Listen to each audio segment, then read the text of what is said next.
The Packers released their 53-man roster on Tuesday. We give you our gut reactions. The Packers make moves now and for the future. Yeah, I've been wanting this shit forever. I've been in the field with whatever they throw at me. Brush it off, pick myself up, moving on to the better. Okay. Hey. Yeah, ain't no errors, baby. It's a new era. I wake up early feeling rich like I'm Kesha. All right, everybody, welcome back. This is Sounds Gouda, the All Things Packers podcast, and my name is Jordan Olson. My co-host here is Rob Rochell. We thank you for being here with us, to our new and returning listeners, and we are excited to be talking Packers football with you all again. Big week for the Packers, a lot of news in the last 24 hours, so we are excited to get things going.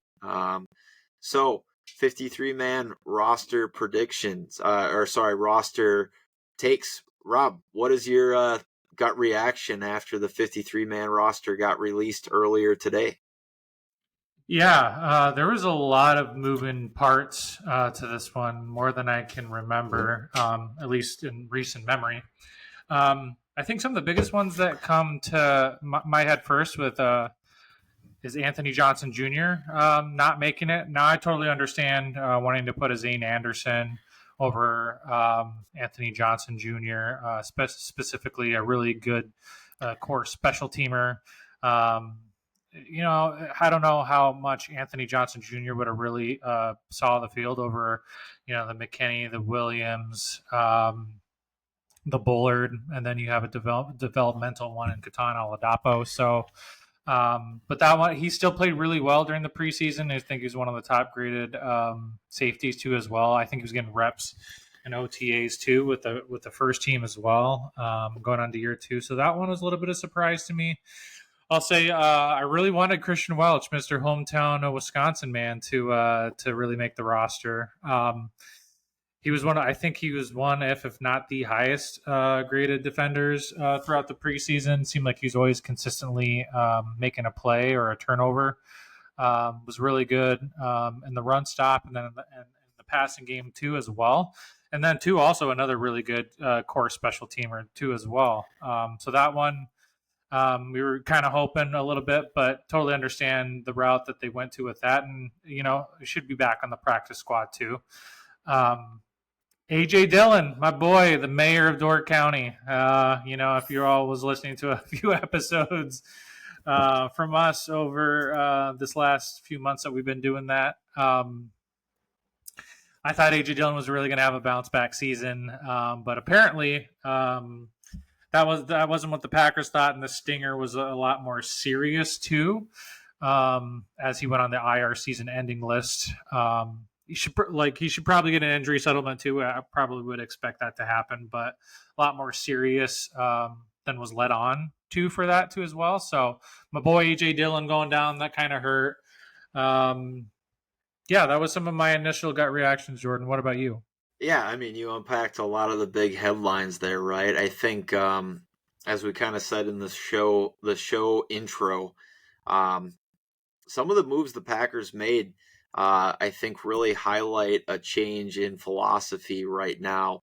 And I think that the Packers made some moves that indicate that they are ready to win in the next 2 years. So Goody kind of played the game with Aaron Rodgers on the roster, that we are always forward thinking. We are always making moves that have the following seasons in mind. And while there were plenty of those apparent on this roster, he did make some moves that clearly highlighted that, certain players can contribute early in the season or in situations that are going to make a difference.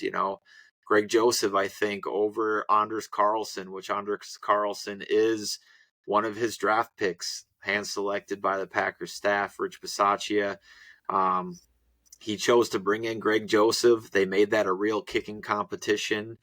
And ultimately, I believe that they think Greg Joseph is going to make the easy kicks, the slam dunks, and the stuff within 40 yards.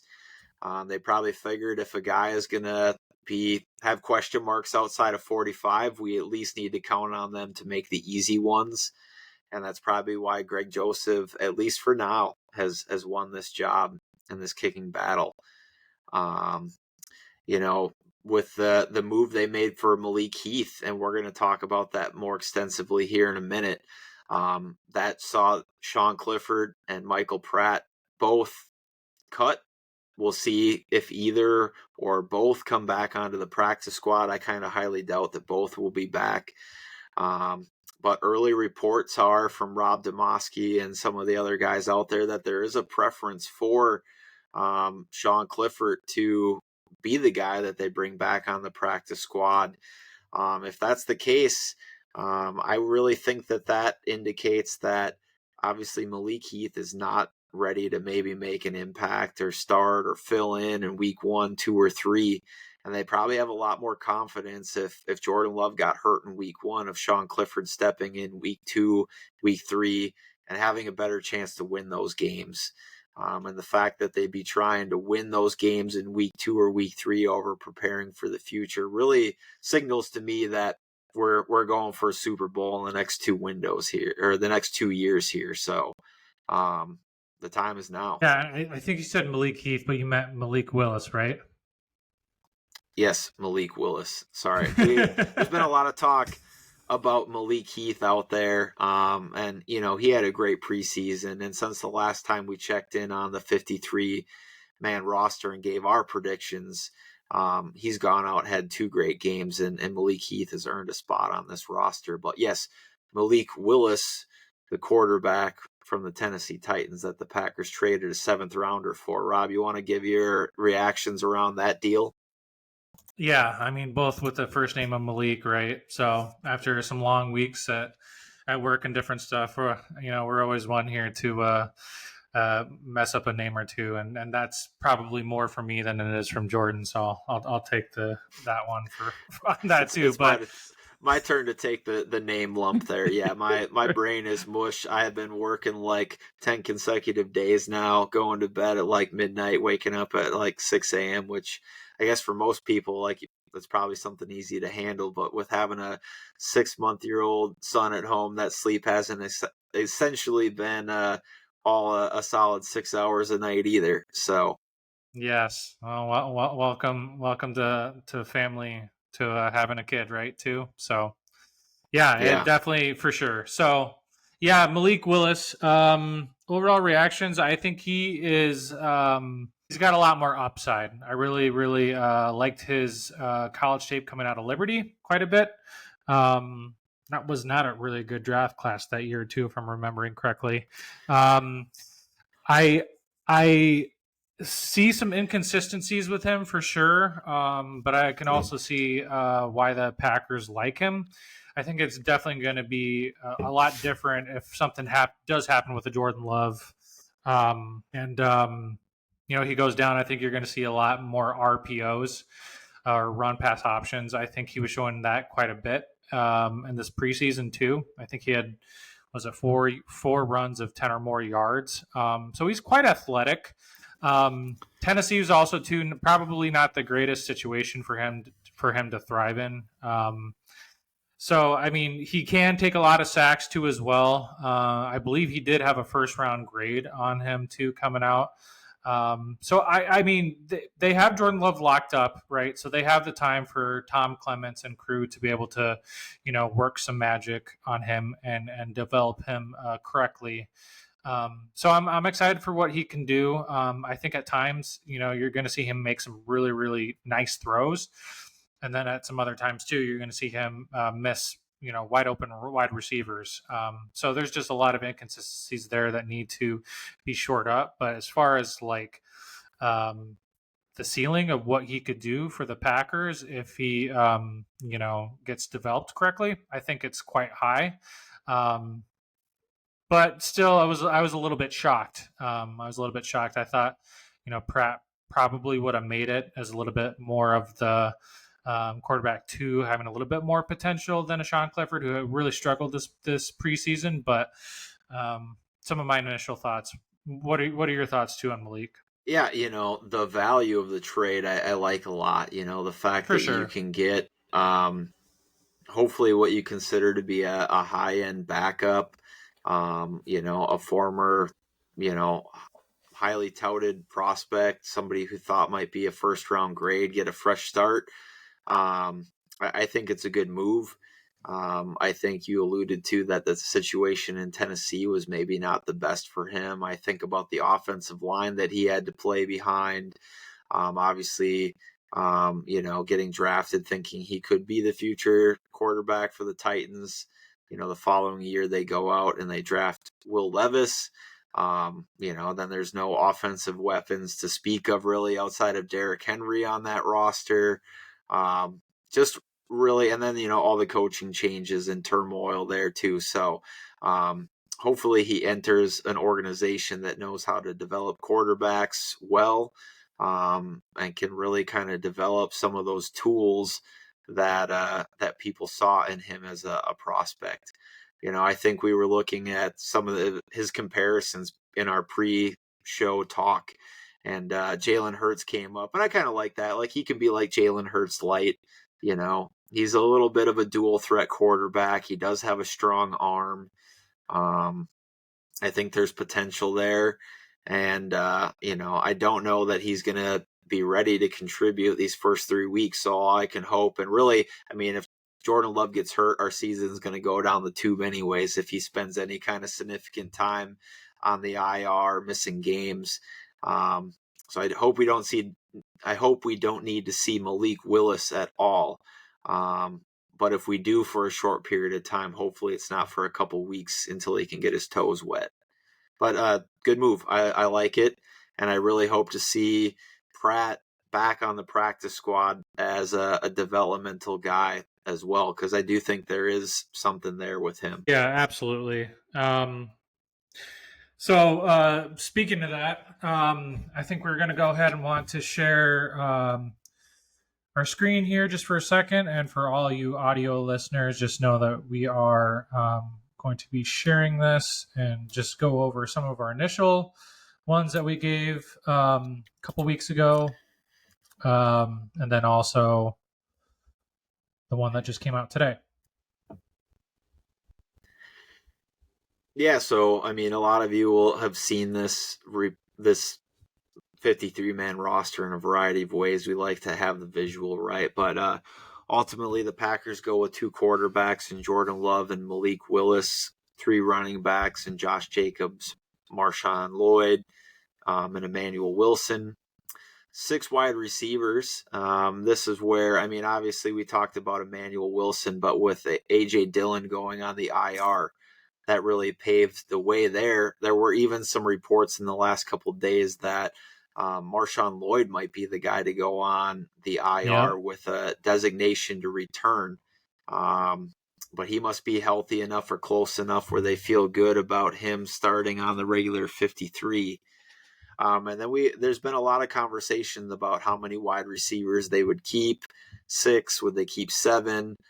Would it be Heath? Would it be DeBose? And in the end, it was Malik Heath, and he really balled out the last couple of weeks to earn that spot over Grant DeBose. I really think that DeBose, there's still something there. I hope he can make the practice squad. Tight end, Luke Musgrave, Tucker Kraft, and Ben Sims make the roster. Tyler Davis is also finding himself on season-ending IR. And then they do take 10 offensive linemen, the 5 projected starters in Walker, Jenkins, Myers, Morgan, and Tom. Sean Ryan and Jacob Monk have obviously played very well on the interior throughout most of the preseason, so no surprise there. And then Kadeem Telford making it as a tackle. And then Travis Glover and Dillard rounding out that group. So any big shockers there on the offensive side that we haven't really talked about?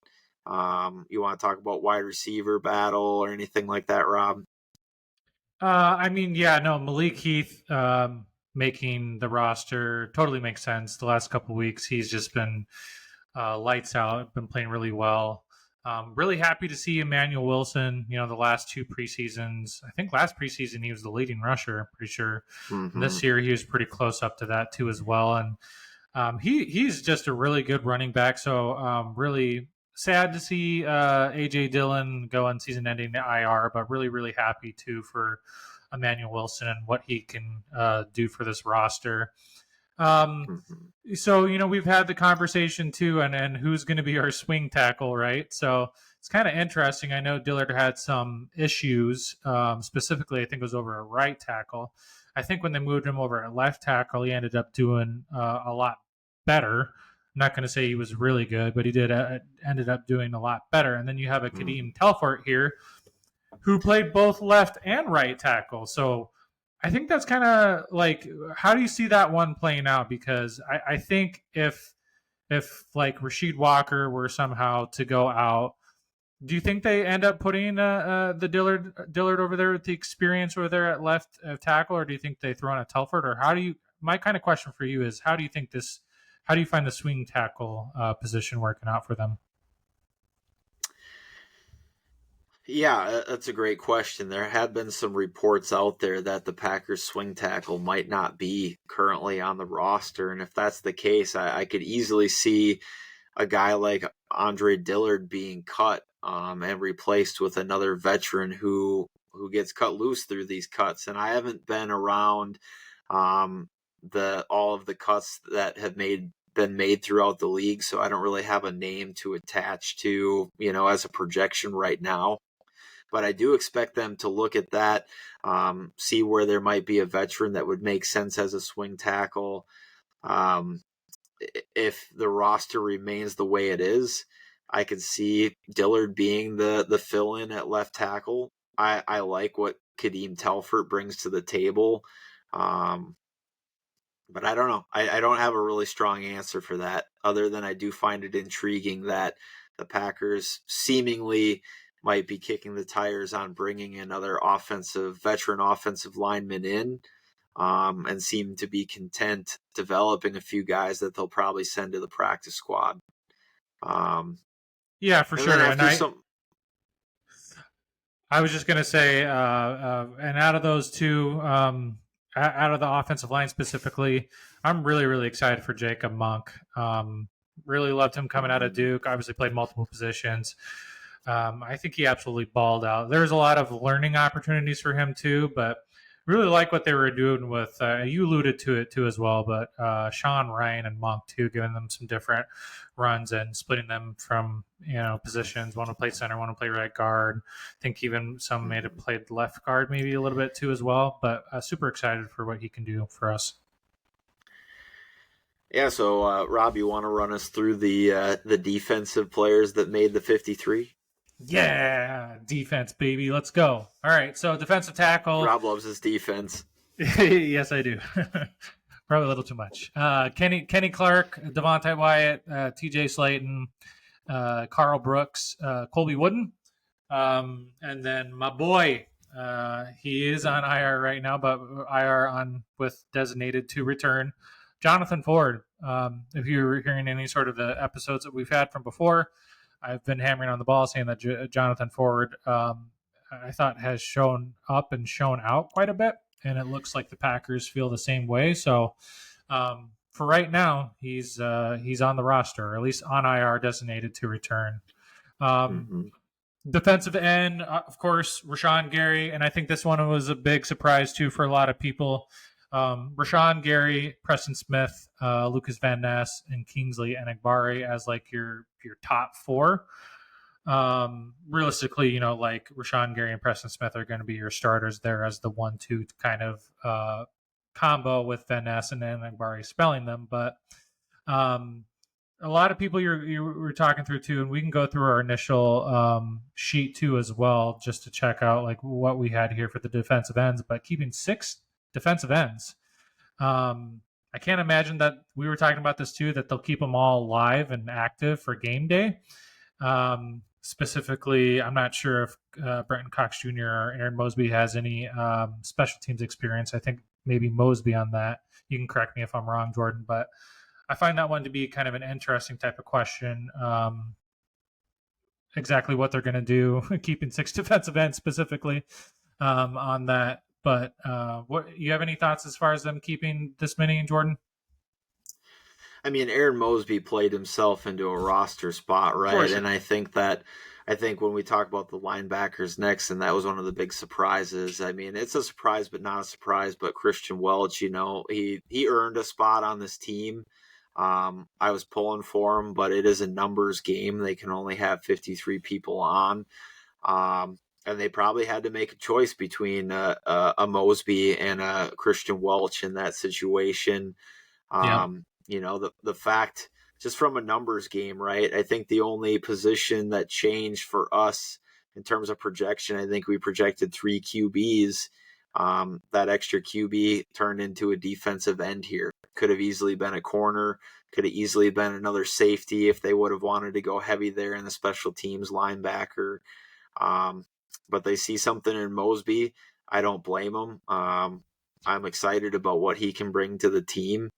And, I like the back end of that room. This is likely Preston Smith's last season as a Packer. I mean, you could project that. But we still have plenty of depth and upside in that room moving forward. So he's already better cornerback than Preston Smith, too, with his big interception for the Ravens. So, yes. Yeah. All right. So linebacker then, too. Obviously, Quay Walker, Isaiah McDuffie, Edrin Cooper, Tyron Hopper, and Eric Wilson. You just alluded to the Christian Welch there, too, as well, so I won't speak on that. Cornerback, we got some interesting ones here too, at least from our initial one that we had. So Jair Alexander, Eric Stokes, Keyshawn Nixon, Valentine, but then Corey Ballentine over somebody like Rob was really hammering on the ball for, and a Robert Rochell. So I was wrong on that. I will thoroughly raise my hand and admit that. I thought Rochelle kind of dwindled off just a little bit, but I still thought he put out a lot of good tape. But obviously they went with somebody with some really good experience and playing for the Packers last year. So any thoughts on that? Yeah, I mean, ultimately, Corey Ballentine's experience last year, I mean, I think carried a lot of weight coming into this preseason and ultimately this decision. I think Robert Rochell did get a little banged up at the end of the preseason there too, which might have influenced that decision. But I don't know, my gut, I mean, you and I went back and forth like all pregame show before we did our 53-man, and that was one that was really a sticking point for us. I think I was a little bit more on Ballentine. And yes, you were. Rochell had a great game against the Browns, and he played very well on special teams. I think the biggest thing for corner, and actually I think if they were, they kind of kept 5 across the board for all defensive positions, essentially 5 D tackles, 5 linebackers, 5 corners, 5 safeties, and 6 D ends. I actually thought that there was a chance if they were going to keep 6 in one spot that it was going to be in the cornerback room. Yep. And keep Kaelin King. So I am very concerned about retaining Kaelin King at this point in time. Probably DeBose and Kaelin King are probably my biggest hopes to sneak back onto the practice squad, along with the likes of Anthony Johnson Jr. and maybe Michael Pratt. But I'll be very curious to see what happens there. Kaelin King definitely had an up and down preseason, had some great plays, some great things in camp. Had some blown coverages in some preseason games, which, we all got to see, and that was put on tape. But I still think there's a lot to like there with Kaelin King, and I hope that they can get him back onto the practice squad. Yeah, ditto. And that was another really good point, too, from the 53-man roster. This is what I was saying. It was like, man, this one, there's just so many different things to talk about, which is great, right? Really good for us and this show, too. But, yeah, Right, Kaelin King, really liked him coming out of college. I really like what he was doing in the preseason. Obviously, some blown coverages, which you're going to get from any rookie, specifically a seventh rounder like that. But also just some really, really good plays too. Good tackling. You saw it in the Ravens game. Tackled, put his head in, forced a fumble. I mean, those type of plays right there can turn a game over, right? Too. So pros and cons to this too. But yeah, like you were saying, I really hope he makes it back to the practice squad. Moving on to safety, obviously Xavier McKinney, Javon Bullard there with the starters. Then with Evan Williams, who also had another really good preseason, specifically in camp too. Ketan Oladapo, who was injured for most of it, but ended up coming back and again had some ebbs and flows, a lot of inconsistencies, but they really like what he can bring to the table, and he's also a Goody pick as well too. So I think there's a lot more to come with that.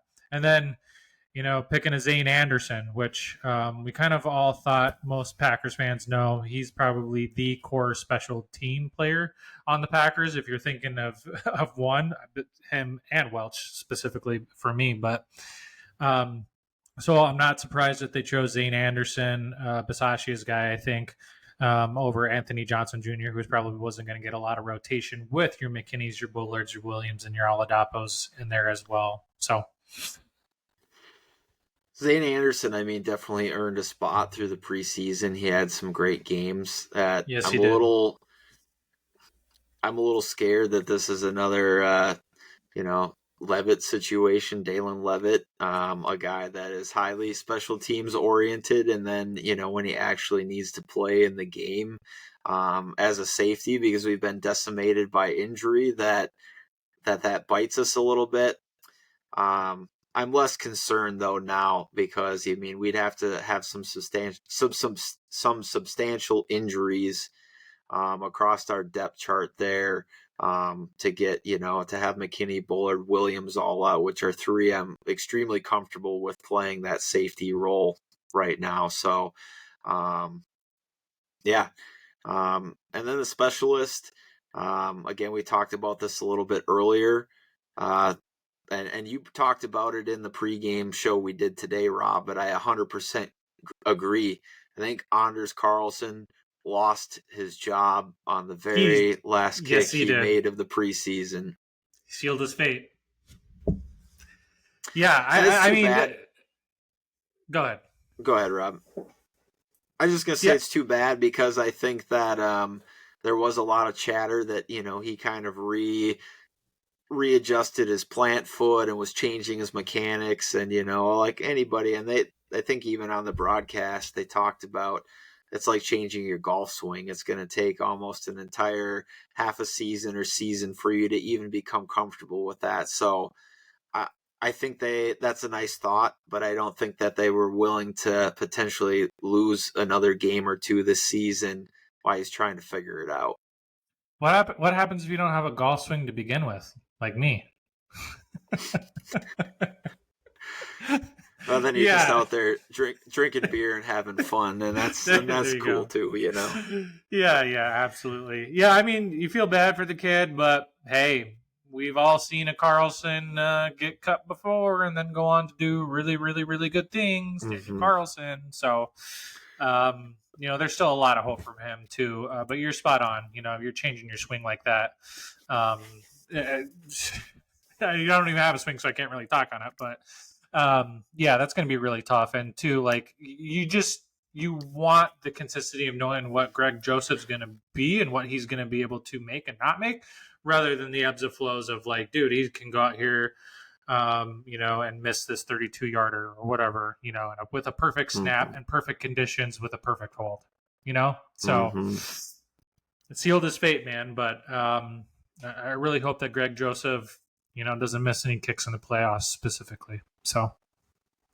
we'll see. And we talked about it, just as long as he can make the stuff from 40 and in, and if you're going to take a gamble on the long ones anyways, like at least let's count on those slam dunks, and like we talked about it in our 12 keys to win the division, right?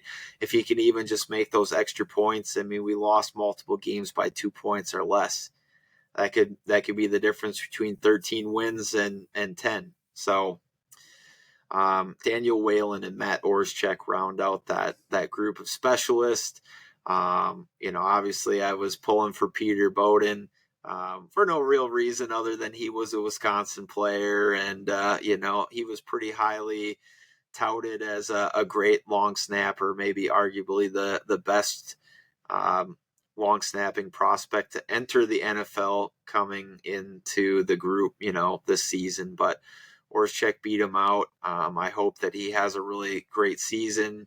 and that maybe he can find a place in Green Bay for the foreseeable future, and we don't have to talk about long snapper again for a long time, because that's not the most exciting of conversations.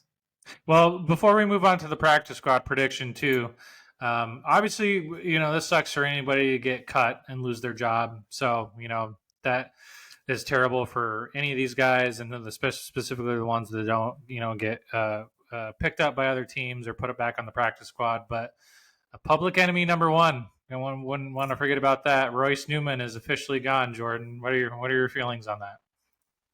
It was time, and I agree, Rob, and we probably haven't done a good enough job of saying that. I mean, who is Jordan Olson or Rob Ralph to talk about these guys? Obviously we sit here in our chairs and we talk football just like everybody else does around the water cooler and in their garage.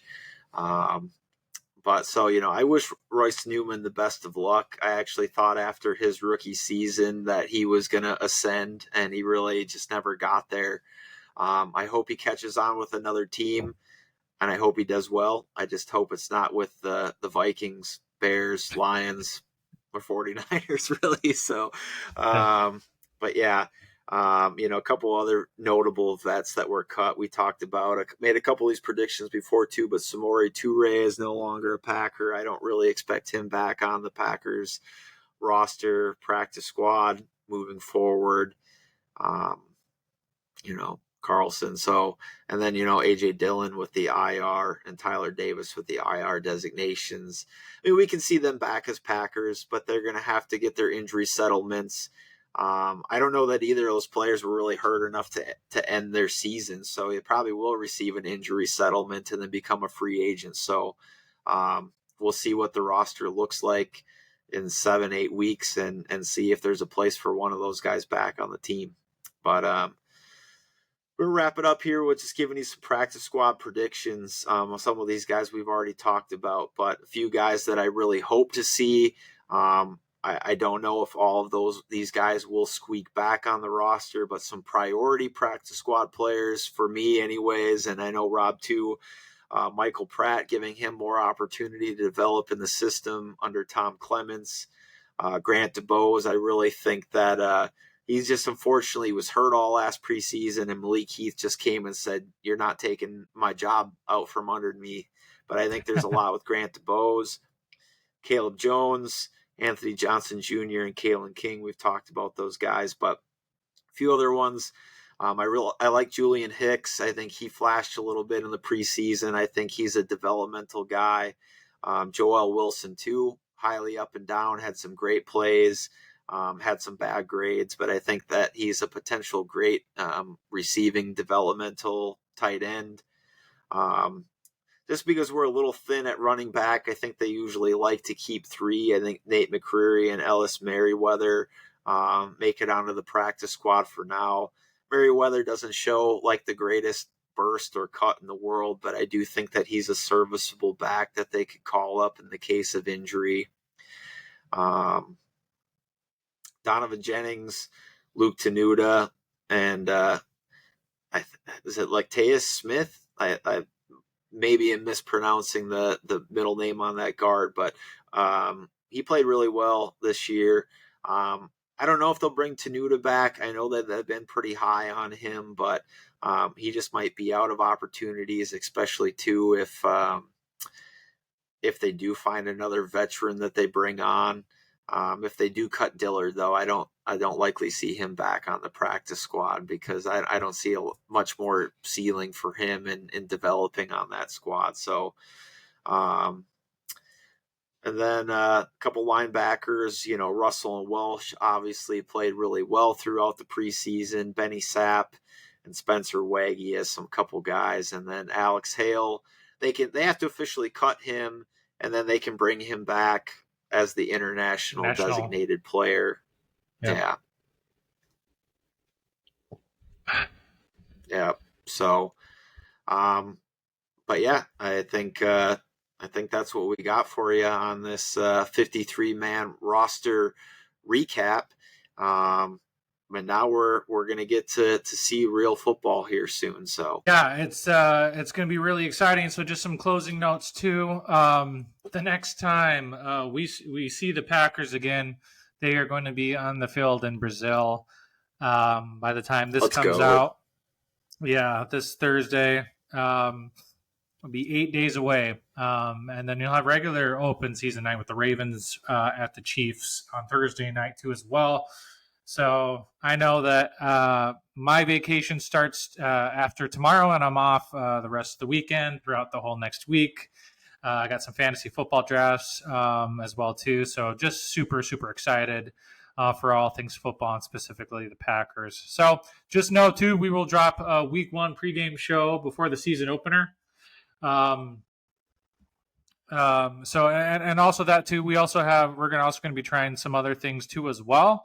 Possibly some live shows too after some of these games to get some of your guys' initial gut reactions, what you thought from the game, what the Packers did well, what they didn't, how they got beat, how they got won, et cetera, whatever is just on your guys' mind. So just know that we're going to be ramping that up a little bit too here for the season, and we'll have some more of those shows too as well for you guys as well. So and also as well too, we'll want to see how the practice squad holds up, and we hope some of our players that we think will get on there that we just highlighted too will return to the practice squad. Yeah.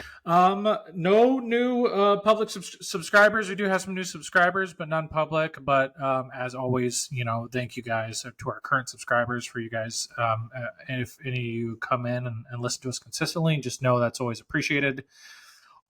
Always new Packers content from us comes out every Thursday on YouTube, Spotify, and Apple Podcast. As always, if you want to go ahead and share this with a Packer friend or two, somebody who's probably just as nerdy with us, and so some roster building, specific with the players, coaching scheme, schematics, whatever it is, we try to bring you guys everything, all things Packers every week. So we generally appreciate it. If you are on X, we are both on X too as well. It's down here on the banner, but I am at Robbers79. And Jordan is at Olson Jord. So we really appreciate it. If you are on YouTube too, make sure to subscribe and like as well too. I'd really appreciate it. But until next time, Packers fans, we're just that much closer to Packers football. So we hope you all have a good morning, a good afternoon, and a good night. Thanks so much. Go Pack Go. Go Pack Go. Been wanted this shit forever. I've been in the field with whatever they throw at me. Brush it off, pick myself up, moving on to the better. Okay. Hey.